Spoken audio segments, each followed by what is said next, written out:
اللہ کے محبوب علیہ السلام ایک دن مدینے سے گزر رہے تھے تو ایک شخص جس کا نام تھا سوا، تو وہ گھوڑا لیے جا رہا تھا، حضور کو پسند آ گیا، اس سے کہا کہ یہ بیچتے ہو؟ اس نے کہا بیچتا ہوں۔ کتنے کا؟ اتنے کا۔ کہا کہ رکو میں اس کی قیمت لے کے آیا اور تمہیں دیتا ہوں۔ کسی نے اس کو رکے ہوئے دیکھا تو پوچھا یہاں کیوں کھڑے ہو؟ اس نے کہا مسلمانوں کے نبی سے اس گھوڑے کا سودا ہو گیا تو وہ قیمت لینے گئے۔ اس نے کہا مجھے زیادہ پیسوں سے دے دو، تو اس نے کہا میں تو یار سودا کر چکا ہوں۔ اس نے کہا کہ کوئی گواہ تھا؟ کہا نہیں۔ کہا وہ کر جانا۔ اس کو پیسوں کی لالچ آ گئی، اس نے کہا ٹھیک ہے، حضور اتنے میں قیمت لے کے پہنچ گئے۔ تو اس نے کہا میں نے تو آپ سے سودا کوئی نہیں کیا۔ حضور نے کہا ابھی تو سودا ہوا ہے۔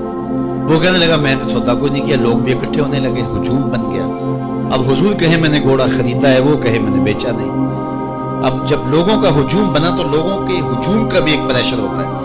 تو اس نے کہا کہ اگر بات لوگوں پہ چلی گئی تو صادق بھی یہ ہے، امین بھی یہ ہے، تو لوگ تو انہیں سچا کہیں گے۔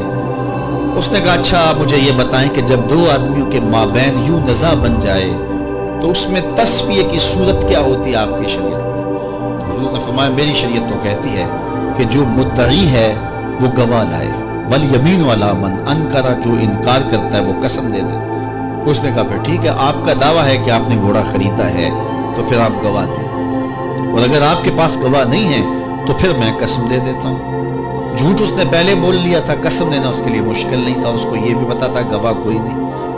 تو اس نے کہا جناب آپ گواہ پیش کر دیں تو میں گھوڑا دے دیتا ہوں جس قیمت پہ آپ بتا دیں، اور اگر آپ کے پاس گواہ نہیں ہے تو پھر میں قسم دے دیتا ہوں۔ اب بھری بزم تھی، لوگوں کا ہجوم تھا، اور اس نے ایک ایسی بات کی۔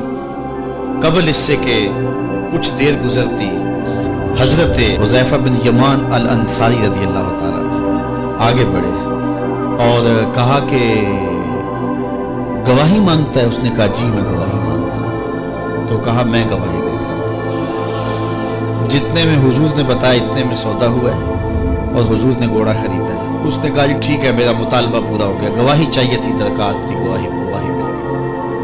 تو اس نے گھوڑا دے دیا اور قیمت اس نے لے لی۔ قیمت اس نے اپنی مرضی کی گھوڑے کے مطابق ہی لی تھی، وہ تو زیادہ پیسوں کے لالچ میں مکرا تھا۔ تو خیر اس کو راستہ نکلنے کا مل گیا، لوگ ہٹنے لگے تو حضور نے حضرت حذیفہ رضی اللہ تعالیٰ عنہ کو اشارے سے قریب کیا اور کہا کہ تم نے گواہی دی، تم تو موقع پہ موجود ہی نہیں تھے، تو تم نے گواہی کیسے دی؟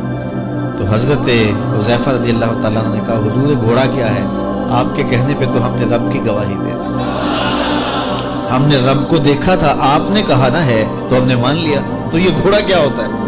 تو حضور نے حضرت حذیفہ کا ہاتھ پکڑ کے فضا میں بلند کیا اور لوگوں کو کہا جانے والوں رک جاؤ۔ لوگ ٹھہر گئے۔ کہا کسی عدالت کچہری میں گواہ کی ضرورت ہو تو میری شریعت 2 گواہ مانگتی ہے، لیکن جہاں میرا خزیمہ ہوگا، ہاں حذیفہ نہیں، خزیمہ بن ثابت انصاری رضی اللہ، جہاں میرا خزیمہ ہوگا وہاں ایک ہی گواہی دو کے قائم ہوگا۔